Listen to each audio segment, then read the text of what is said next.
So welcome back for today's class. So we should be move for the module 5 graph representation. This is very important for the exam purpose. You will get a question. Define a graph. What are the two different representation of the graph? The graph to be computationally useful, they have to be conveniently represented in the programs. In the programs, I can't able to give as the diagram of as like this. For that, I need to convert this into this format. See how to do for this format. For that, we have to use two computer representation of the graph. One we call adjacency matrix representation. The second we call adjacency list representation. Today we need to concentrate adjacency matrix. What is adjacency matrix? We know the adjacency is a square matrix. A square grid of Boolean values. What is Boolean values? Either 0 or 1 or true or false representation. If a graph contains n vertices or n nodes, then can be represented as n rows and n columns. If it is 5 vertices, then I can represent it as 5 cross 5. What is the 5? 5 rows and 5 columns. If it is 3 nodes, 3 cross and 3 nodes. See, for the vertices that I and j, if there is an edge between I and j, the element at row I and column j is true. The true can be represented by what? 1.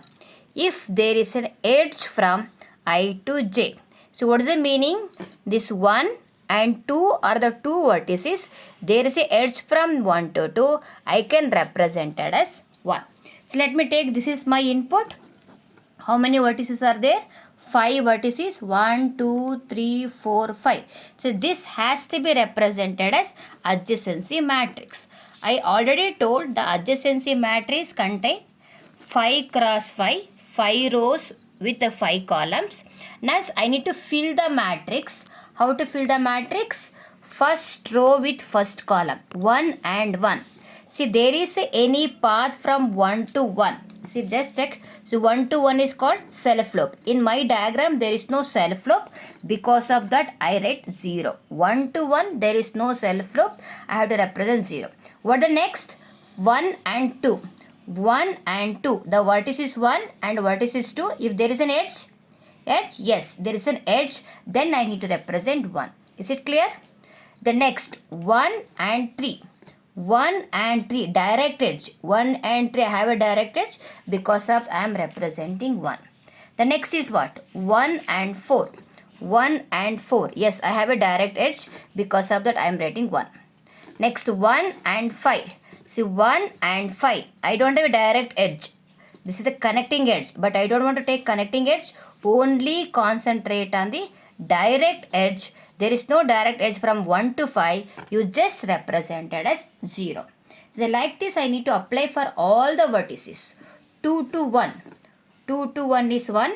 2 to 2, there is no self loop. 0.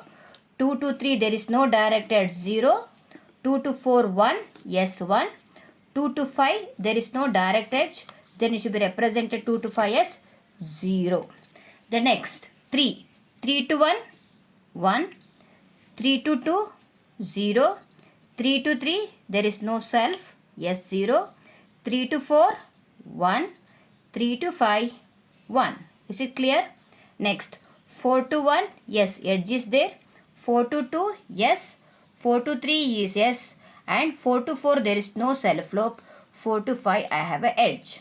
Again, let me cover the last one, 5. 5 to 1, there is no direct edge. 5 to 2, there is no direct edge.